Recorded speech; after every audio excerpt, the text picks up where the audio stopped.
ce guda ta manzon mu annabi ya kira ga dukkan mu ya aure maza da matan mu duwa na balale halilu mahauli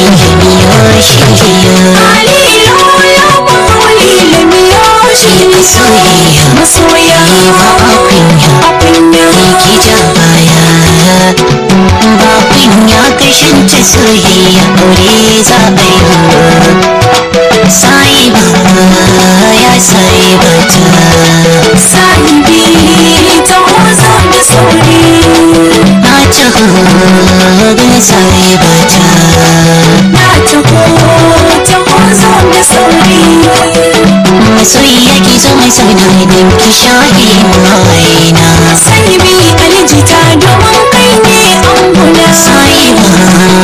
ya sahiba ta sahibi ta wazo da sauri na san ki na yaba da halinki kin jiki da sirriki sahiba da hannunki ki burra ina son ka na yaba da halinka kin jiki da sirrika sahibi da hannunka ka burra farin sada safarin ki ba huda kai ka fara sashi da karan ka harshe da kankuwa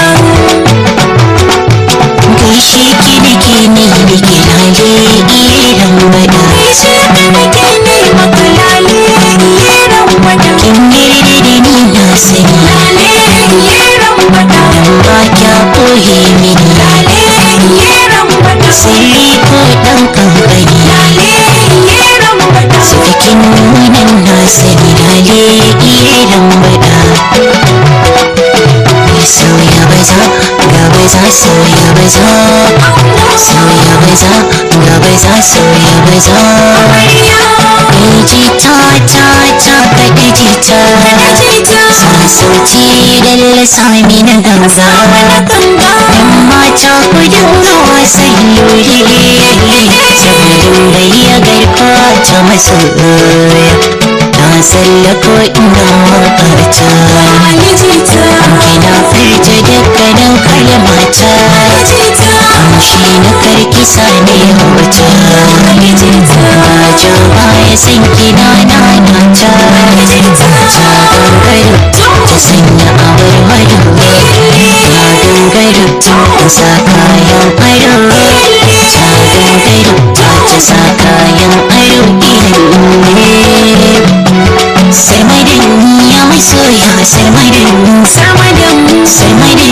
ni da ke har abadin bari biyu wana in tayi da biyu mutuwa ce ke rabawa makawar bin hirgiyo ni da ke ba mai rabiya duniyar sama fada mabata sarmadin yanzu ba wata hanyar kuɗi ta sarmadin kirkire ni da yema ni da ke bari biyu wana in tayi da biyu mutuwa ce ke rabawa makawar kun hirgiyo ni da ke ba mai rabiya gari ya waye dukan nuna yayi yau bayani na taho na baki kan soyayya ta cikin nisa tabawa ya bada yin mata mutanen kirki da gaskiya suka shirya ta tunani na aidani da ke ba fata albidi dan mata albishir ko da fari ta tafi ɗakin aure nisan ki ya ɗauniya babatin jayayya turike sha mana so da ke niya ji ta ɗauki amana sirri ɗauki amana albishir ko da fari ta tafi ɗakin aure kama da wani ba wani bane kamar garban da tawaka gaba ɗaya bane mai ƙirƙashi buwar wasa da sauran ka cire ina yi waɗe ga sansani da sauran ka kafa